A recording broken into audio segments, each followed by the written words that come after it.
بسم الله والصلاة والسلام على أشرف المرسلين. اللهم صل وسلم اللهم صل على آل محمد وعلى الحسن والحسين والزهراء. اللهم صل وسلم. بسم الله. ما اجتمعنا اليوم في هذا المكان الطاهر في بيتي إلا على أساس أننا أفهمكم أن احنا الحمد لله من نصر إلى نصر إلى نصر إلى نصر إن شاء الله. أبشركم بكل خير. والله أنا ما أحلف دائما إلا بعض الأحيان والله إن صواريخنا تصل إلى داخل الرياض. الله أكبر. ولكننا مخفين معنا في الأفلام والصور، بس إن شاء الله توصل هذا اليوم. والحمد لله بدأنا نصنع الصواريخ، بدأنا نصنع بركان واحد، بركان اثنين، صاروخ واحد، صاروخ اثنين، المهم كل الموجودات. لا أين وصلت؟ لا أين. شوف 30 سنة و40 سنة من بعد ما مات جدي وإحنا ولا تحركنا، والآن اليمن بفضل الله تصنع صواريخ. لا حد يسألني من كيف لا ما صنعنا وما بالدراسة. فضل الله في يوم وليلة ما أدري هذاك اللي حين اخترع صاروخ. فضل الله. نقصف لهم للرياض، لا جدة، لا جدة، للرياض، لا جنب جدة، لا جنب ما أعرف شو المدن، بس إنه فيها راحت ينباع بعد من ينباع خضار. طبعا أعرفكم مسؤول الطلاب الإعدادية، مسؤول الطلاب الابتدائية، وأنت مسؤول الجامعة، والأستاذ مسؤول المساجد ومسؤول المشايخ ومحول الأمية وما إلى ذلك. الحمد لله والشكر لله إن إحنا أهم شيء يبلغكم أصحابنا السلام، والحمد لله. طائرات هم بتقصف مدنيين ولا قد ما تحوثي بفضل الله، بفضل الله. وأنا أقول لهم مهما ضربوا مهما فعلوا فنظل ثابتين بفضل الله، ولن نخاف منهم أبدا.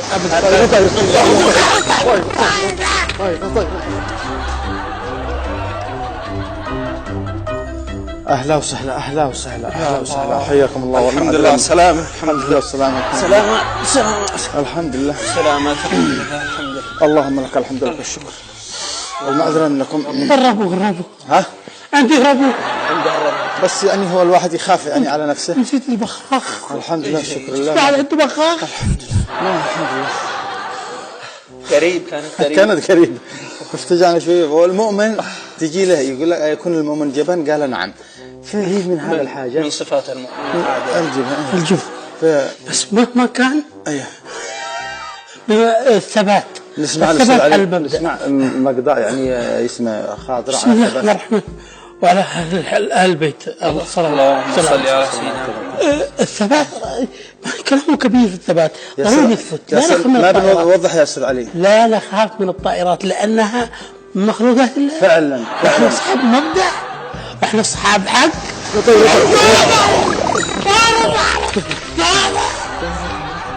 أهلا وسهلا، أهلا وسهلا، والمعذرة منكم يا شباب. يا الله، اللهم لك الحمد لك الشكر. المعذرة منكم يا شباب. يا الله سامحونا على هذا بالذات انتم يا شباب. المفروض ان انتم تكونوا يعني اقوى مننا. احنا مالك يا استاذ؟ هي ذا الحين تقصفنا احنا ما ليش احنا بنخاف؟ يعني طائرة كيف ما نخاف؟ ايش جلسنا ما بيقصفون. فمن يقصفون؟ لا تقلقوش. يقول الشاعر إذا أنت صاحب حق. لا صح. حمار صوت حمار.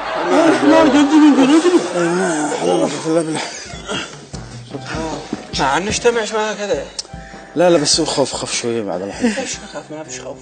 أنا بيقصفوا بعيد. قصدك بيضربوا المدنيين؟ عند المدنيين، عند الناس الأبرياء. الحوثيين بيلاحقونا ما قد لاحقونا. والله ما بدنا إلا إحنا. أصحابنا هؤلاء اللي في المسيرة هذيك كلها بتطلع في المسيرة. بتصدق المسيرة والله ما بيضربونا إلا إحنا. الحوثيين أي اجتماع طراق، في أي طقم طراق، في دبابة طراق، والله إن قد انهونا الحوثيين ما عاد خلوا واحد حوثي. كلها أصحابنا بس إحنا شنو نفعل قد يعني في احتمال تطرح فينا؟ لا بثبت. الثبات ولو نسمعنا للأستاذ. أنا أعتقد قوة الإيمان مهما كان بالطائرات مضادات مدافع، قوة الإيمان جلس مكانك. الله معنا وسننتصر. الحمد لله. الثبات هو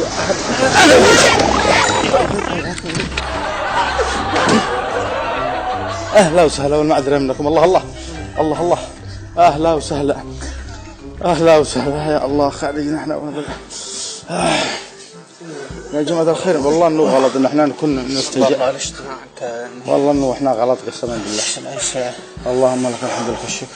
نسمع الأستاذ علي معنا دري دينا. مهما حصل مهما حدث يا جماعة نحن لابد أننا أجدادنا وآبائنا كانوا ما تتزعزعهم الأشياء هذه، والطائرة هذه مهما كان يتكلم عن الجامعة عندنا والأنشطة ما عبد يرضوش يحضروا الجبهة. ليش؟ قال لك ما دخلنا بهذا الأشياء، حرب مش إحنا معنيين بهذا الحرب.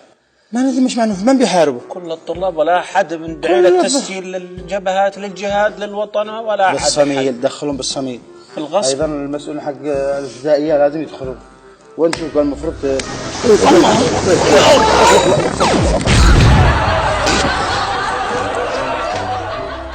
أهلا وسهلا وارحبوا فوق العين فوق الرأس. أهلا وسهلا والمعذرة منكم والله إني حالة جن. يا الله يا جماعة أنا أعترف لكم بحاجة، تصدقوا والله إني هذا حالتي في الغداء في العشاء أول ما أسمع طائرة ما أنا داري فيني ضعف في الإيمان أو كيف. طيب ايش العيشة هذه؟ عيشة الدبور اللي سويناها احنا لما كعيشتنا، حتى جلسة بسيطة نتجابر فيها طواير ورعب وخوف وقلق وما عاد قدرنا تهنينا. اثبت يا زكريا اثبت. اسمعوا يا جماعة، صحيح احنا في عيشة ضنكة واننا خسرنا اصحابنا واصدقائنا واحبابنا، وان خسرنا اولادنا، وان خسرنا وطننا، وان خسرنا، بس ضروري نثبت. ليش؟ صحيح ان اغلب احبابنا كلهم انقتلوا وبلدنا تدمرت وكل شيء غالي وحياتنا اصبحت جعل، بس ضروري نثبت. قد وصلت حاجات وصلت لي. ليش احنا هكذا ضروري ما بالله نثبت على نفس هذا؟ لا عد معيشة لا اكل لا رواء في شيء. لا ما في شيء واصل، لا رواتب لا حتى ضمنك الناس معانا جيراننا ما عاد بيلقوش اكل، ما عاد ورعب وخوف وقصف ودمار يوميا. لا نعم صحيح ان العالم كله وقف ضدنا. بس اقول لك الله اذا احنا على الحق، احنا على الحق ولا طيب لو استاذ علي احنا على الحق نعم، وهذا الذي يدعونا الى الثبات. المفروض ان احنا ما نهرب من الطائره ابدا اذا كنا على الحق. انتم على الحق متأكدين ان احنا على الحق؟ تمام. اذا كنا على الحق والله ما يصيبنا من الله شيء. تمام. لا صاروخ يصيبنا ولا طائرة. نعم. اثبتوا بس. ثابتين. طائرة راح تمشي. ثابتين لكن لا يحيي. احنا على الله معنا. الله معنا. اي نعم. اثبتوا. وهي أجزاء طائرة اثبتوا. يا الله.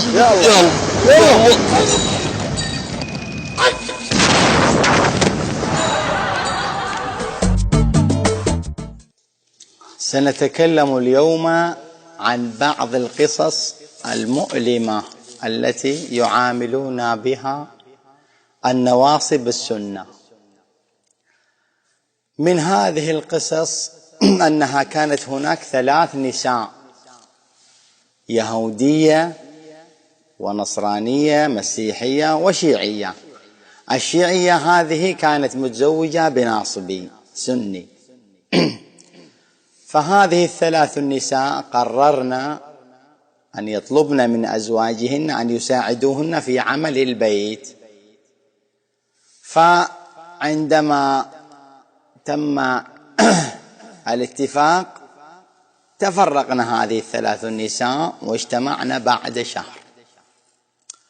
فسألوا اليهودية ماذا عملت وماذا قال زوجك؟ قالت اليهودية في اليوم الأول ما شفت شيء، في اليوم الثاني ما شفت شيء، في اليوم الثالث بدأ زوجي ببعض الأعمال، في اليوم الرابع بدأ قليلا، حتى في اليوم الخامس استطعنا أن يشتغل معي ودخل في أعمال البيت. النصرانية كذلك قالت اليوم الأول ما شفت شيء، واليوم الثاني شفت بعض الأعمال ببساطة، في اليوم الثالث دخل معي المطبخ وبدأنا نتساعد على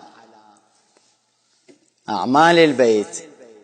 أما بالنسبة للشيعية قالوا لها ماذا حدث؟ قالت في اليوم الأول ما شفت شيء، في اليوم الثاني ما شفت شيء، في اليوم الثالث بدأت أشوف من ما ضربها ضربها. فهذه القصص تؤثر يا إخوة. ما شفت شيء يتخيل المرأة الناس تشوف جالسة يساعدها ولكنه ضربها.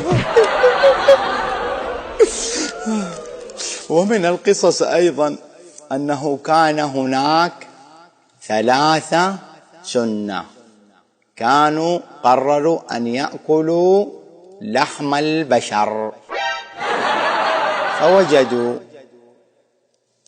امرأة سوداء غليظة، ووجدوا رجلان، ووجدوا امرأة جميلة. فماذا؟ كانوا 3 رجال، وكان أحدهم لديه ابن وهو متزوج بشيعية، فأكلوا الرجل وأكلوا المرأة السمينة وبدأوا. فماذا وجدوا؟ المرأة الثالثة الجميلة. قال الولد: هيا أبي لنأكلها. قال له: لا، لن نأكلها، سنبقيها ونأكل أمك.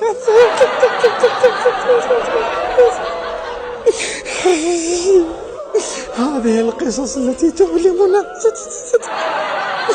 كما يروى في الذكر أو في الحديث في الكافي أن أحد المراكز كانت للسنة، فجاء أحد الشيعة إليهم وقال لهم: أريد دجاجة. قال له السني: دجاج حي أم ميت؟ قال: ميت. قال: في الطابق الثاني. فصعد إلى الطابق الثاني وقال: أريد دجاج. قال: مقطع أم دون مقطع؟ قال: مقطع. قال: في الطابق الثالث. صعد إلى الطابق الثالث وقال: أريد دجاجا ميتا مقطعا. قال له: مبرد أم مثلج؟ قال: مبرد. قال: انزل إلى تحت. فنزل فوجد من؟ الرجل الأول. فقال له: ما هذا يا أخي؟ ذهبت إلى فقال: أقول لك شيء؟ قال: نعم. قال: لا يوجد لدينا دجاج، ولكن أيش رأيك في النظام؟ يتمسخرون بأصحابنا. وهذه قصة أيضا لأحد الأئمة، كان معه 10 أبناء، فأراد أن يريهم ما معنى القوة وما معنى الضعف. فكان أحدهم متأثرا بالسنة، فأحضر لكل واحد منهم عصا، فقال: اكسروها، فكسروها. فأحضر 10 عصي فأخذها، فقال: من يكسر هذه؟ يريد أن يقول لهم أن اجتماعكم قوة وتفرقكم ضعف. فجاء ابنه السني وكسرها.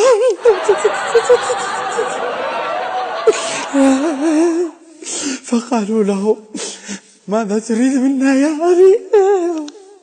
ماذا شنو يقول لهم بعد ما حدثت هذه الفاجعة؟ قال لهم: والله ما يقع فيكم شيء، وهذا التلح بينكم. وإلى هنا نصل إلى نهاية هذه الحلقة.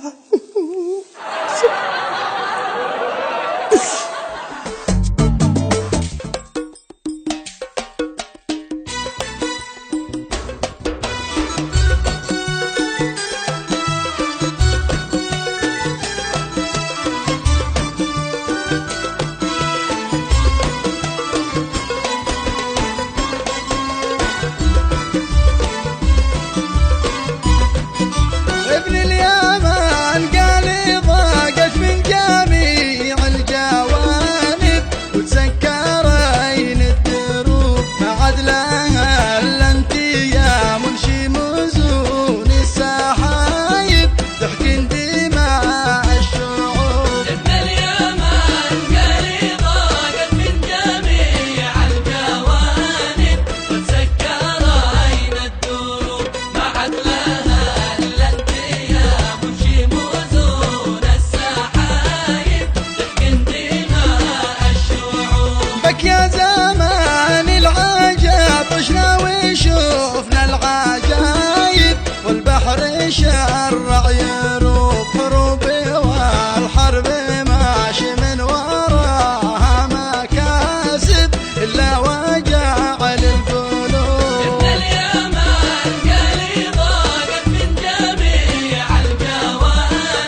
بعد معاه دخل من ماله ولا عد رواتب، والحرب حرب الجيوب. اليمن قالي ضاقت من جميع الجوانب، وتسكر عين الدروب ما عاد لها الا انتياب شموزون السحايب تحكي دماء الشعوب. كم ناسي يا ناسي عن ربعه مشرد وغايب من مجريات الخطوب، كذوبية هذه تقول الحرب فيها مكاسب، والله إنك كذوب. ابن اليمن قالي ضاقت من جميع الجوانب، وتسكر عين الدروب ما عاد لها الا انتياب شموزون السحايب تحكي دماء الشعوب. الله يصيب الذي جنى بهذه المصايب والبهذلة والكروب، اللي بدع في شمال الشعب شاب الحرايب ومثلها في الجنوب. ابن اليمن قالي ضاقت من جميع الجوانب، وتسكر عين الدروب ما عاد لها الا انتياب شموزون السحايب تحكي دماء الشعوب. يا شعبي بعد الدروس السابقة والتجارب ارجع لربك وتوب، يكفي خلافات بين الأهل، يكفي حرايب وعيبي يا أهل العيوب. ابن اليمن قالي ضاقت من جميع الجوانب، وتسكر عين الدروب ما عاد لها الا انتياب شموزون السحايب تحكي دماء الشعوب. من يزرع الحقد والثرات بين الأقارب، يلقى الفشل والرسوب، ولن يجد من وراس الكين سالب وسالب غير الدجى والغروب. ابن اليمن قالي ضاقت من جميع الجوانب، وتسكر عين الدروب ما عاد لها الا انتياب شموزون السحايب تحكي دماء الشعوب. والختم يا ربي داحن البلاء والمصايب،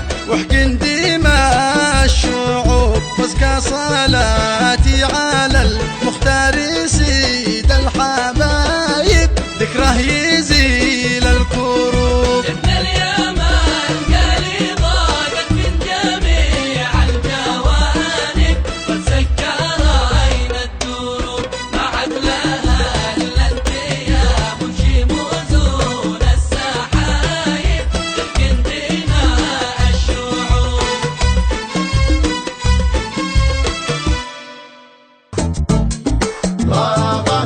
في كل الوزارات في شارع وحارات، في كل القرارات والطارف يقول هات، والله العظيم هالبر الرحيم ما نقبل بحوثي، كل العنصري ابني مقري من يقبل بحوثي، والحوثي مصمم والقاتل مهنجم والسارق معلم، ما واحد يقول بم، والعالم حرف يا السبع العجاف يا اصحاب الصراخات، والمسكين خاف من حوف الاكتاف يا اصحاب الشعارات.